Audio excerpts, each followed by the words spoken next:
Herzlich willkommen, ihr Freunde der gepflegten Zeitverschwendung zu Let's Play Trilby's Notes. Ihr kennt die Regeln, es sind die letzten wie bei den beiden anderen Spielen, die ich euch übrigens empfehle, euch anzusehen. Nicht unbedingt bei mir, sondern einfach generell. Dann habt ihr mehr Spaß an dem hier. Ich sage fangen wir gleich an. Tutorial? Ja, komm, Tutorial brauchen wir. Commentary? Heute nicht. Los geht's. The following documents are taken from the handwritten notes of Trilby, an STP field operative whose real name remains classified. Ja, das ging schnell. Game over.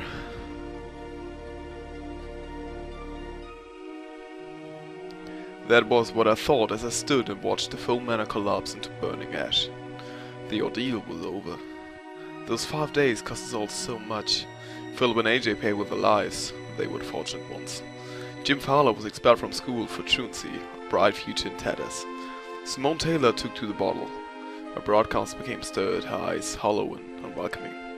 She soon vanished from television screens. As for me, I tried to return to life as a cat burglar, but I had been forever tainted by my time spent in that wretched house. The memories of my possession came back in my nightmares. Every night I was there again, in the mansion, staring out through unfamiliar eyes as Philip died at my hands. I became convinced that John Defoe was not at rest, that someday he would return for me. I became so terrified of invisible enemies that I forgot about the tangible ones. Trilby caught. 2 slow, miserable years after the Defoe Manor, a barrage of truncheon blues taught me a harsh lesson in reality, and I woke up in the kind of filthy cell I assumed would be my new home. But then he came, the man from the government, with his nervous smile, offering me an alternative. The STP, the Special Talent Project. It hadn't been that much earlier that I would have sooner died than entered an obligation with anyone, least of all the government. Had the Defoe Manor changed me so much? Whatever my reasons, I left past behind and resolved to give my new superior nothing to complain about. I spent a year and a half completing assignments to develop contacts, building a reputation, and then the past caught up. In the summer of 1997, I became concerned about Simone Taylor's mental well-being. The papers were reporting her continual breakdown, and she had become a virtual recluse. I had no idea if my appearance would assist or hinder. I had, after all, deliberately allowed her to think me dead. Presumably she knew differently now, after the media covered my arrest, but I would expect her to be bitter about my subterfuge. On balance, I decided that meeting with an old friend would most likely be beneficial. I came to her apartment building on a warm, stormy night and braced myself for the encounter. Und jetzt sind wir im Spiel. Ach, ich erkläre das alles ganz locker. Erinnert euch an Trilby. Zumindest hoffe ich das. Ja, Yazi Croshaw hat mal wieder die Steuerung vollkommen verändert. Diesmal ist überhaupt keine Maus involviert. Stattdessen läuft alles ein bisschen wie in einem Text-Adventure. Wir können Sachen tippen wie Hello. Was uns natürlich nicht viel bringen wird. Ein vielleicht praktischeres Beispiel ist Knock on door. I had no business with Simone's neighbor. Das stimmt allerdings. Dann klopfen wir doch mal an ihrer Tür. I knocked sharply upon Simone's door. Mit F3 können wir dasselbe einfach nochmal machen. Receiving no reply, knocked again. Louder. Versuchen wir es nochmal. Still no response. The doorman had assured me that Simone was in. I decided it was time to enter by my own methods. Mit Tab können wir unser Inventar angucken und dabei haben wir unsere guten alten Lockpicks. Also versuchen wir es doch mal mit Use Lockpicks on Door. I reasoned that Simone could have been in trouble, and even if she wasn't, that at worst it was only playing to my reputation. I spent a few minutes feverishly picking the lock, then let myself in. Ja, es ist ein bisschen dunkler als erwartet. Hier sind wir, da sind wir also. Und jetzt stehen wir vom Fenster. Versuchen wir es mal mit Open Curtains. I pulled open the blind. Immer noch ziemlich dunkel.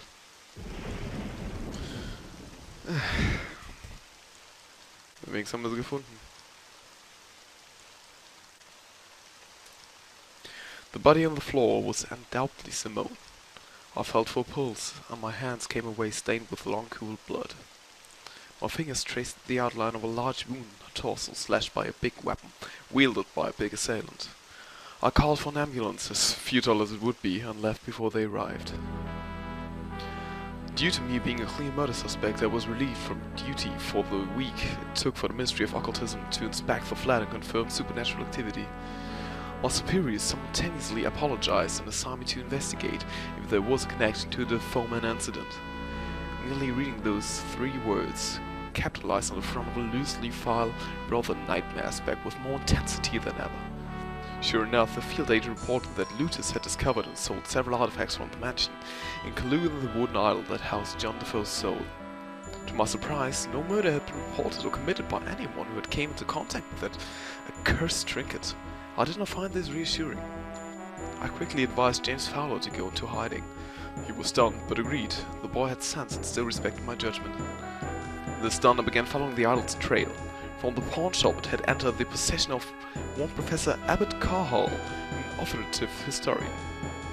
He had scheduled some kind of antique fair in the Clavering Hotel on a small island off the coast of Anglesey, popular with tourists. Assuming the role of a scholar of antiques, I booked a room. On the 28th of July 1997, I caught a ferry from Porthacock in Anglesey and arrived at around 3 p.m. in Clambrowne Island's coastal village. It seemed a peaceful hamlet. In defiance of stereotype, the locals were welcoming and told me no local legends to dissuade me from exploring the island. The Clambrowne Hotel was in the island's center, surrounded by forest. I made my way there on foot.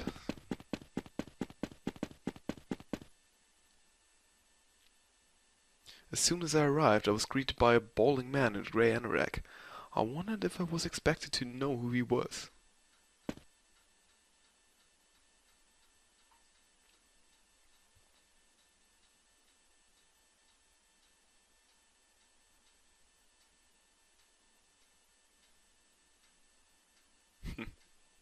Never any mind.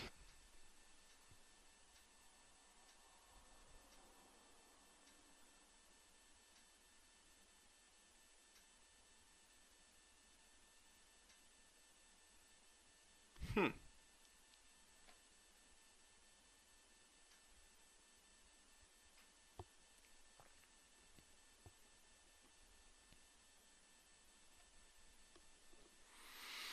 Na gut, kann ja nicht viel schaden.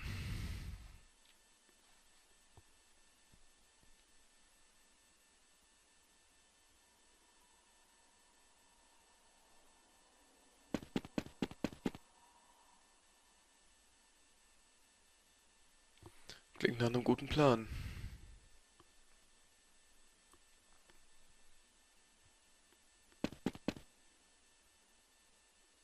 I watched him disappear around the corner of the building. I very much doubted that Langman and I would become friends.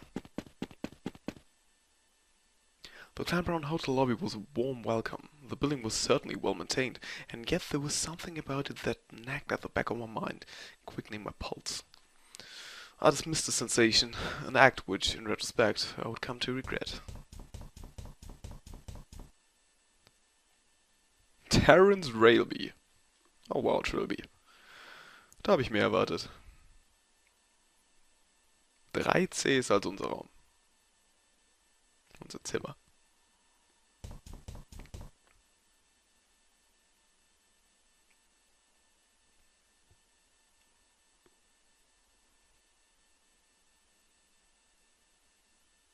This, I decided, was what they called a golden opportunity.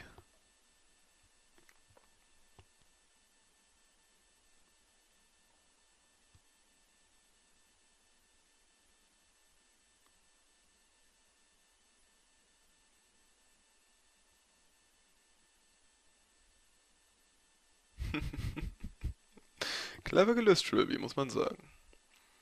The astute reader has already guessed that both Terence Railby and the previous meeting were utter fiction.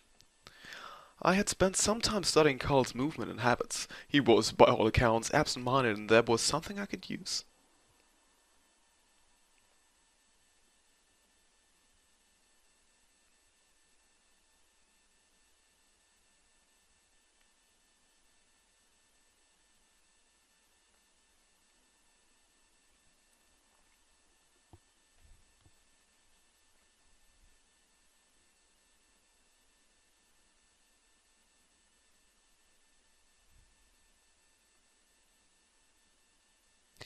What remained of Professor Carhall's suspicion melted away from his expression as the opportunity to make money entered the conversation.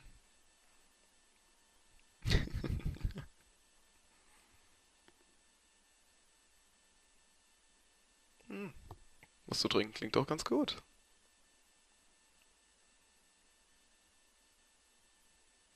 Vielen Dank.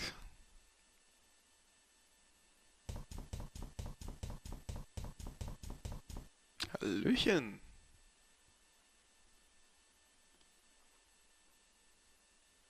Cyoben. Mhm.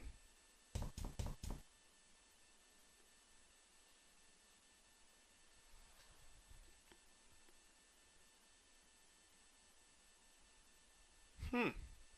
So, so.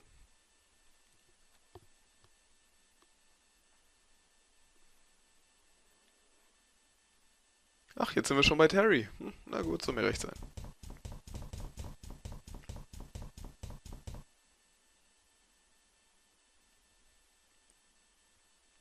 The girl struck me as a forceful personality. I gave the matter some thought before replying.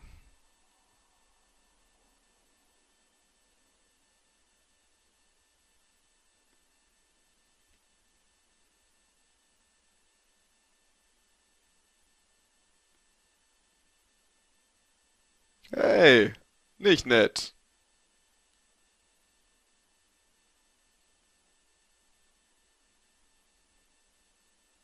Cyoben O'Malley. Nein, wirklich nicht.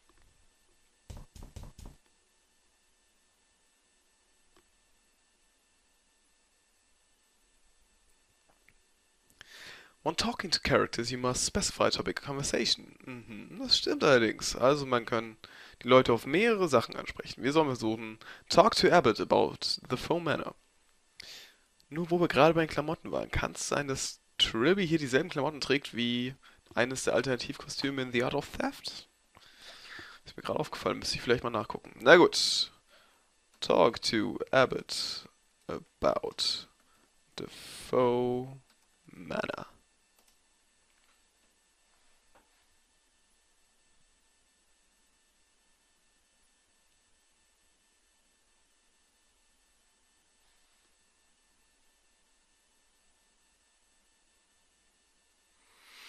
Ich habe davon gehört. I was experiencing a sick feeling that I had not felt for quite some time. The last I had felt was while standing at the gates of another countryman, not long after the Foam Manor, preparing to break in.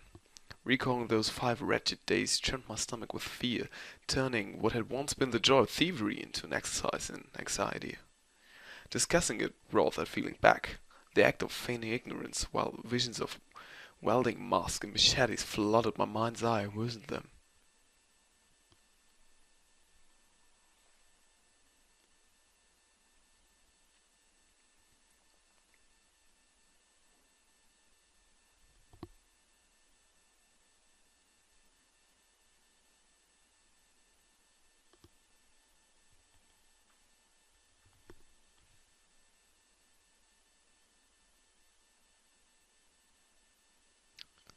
Uh-oh.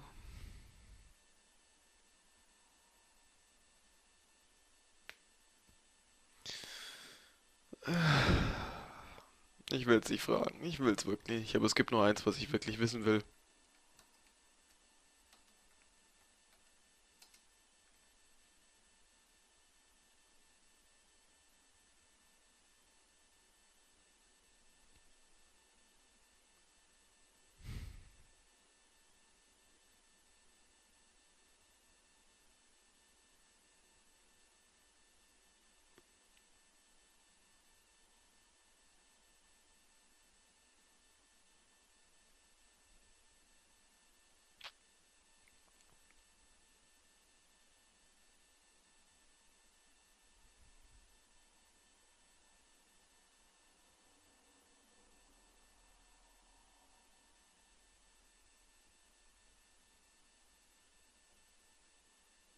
Im Safe also.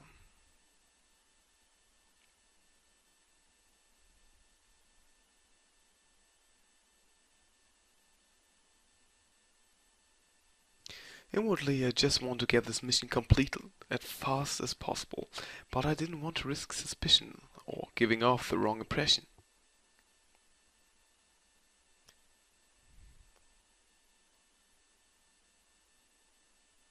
Hmm.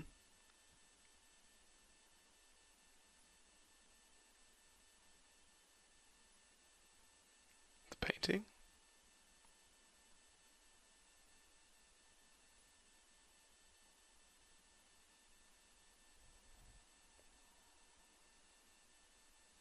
Ah, the painting.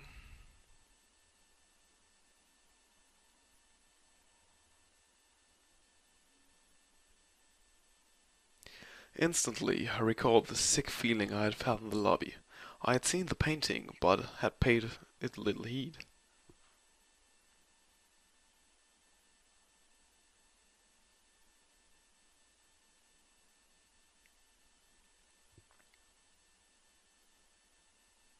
Könnte man so sagen.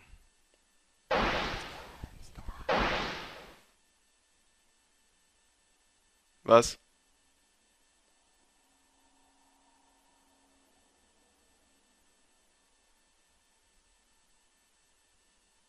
Was?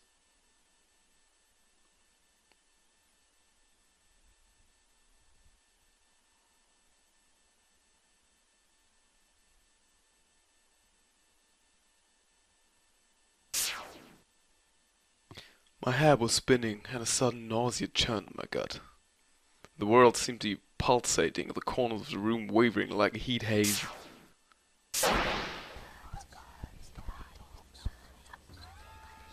You may say I imagined these things, and I thought that must have been the case.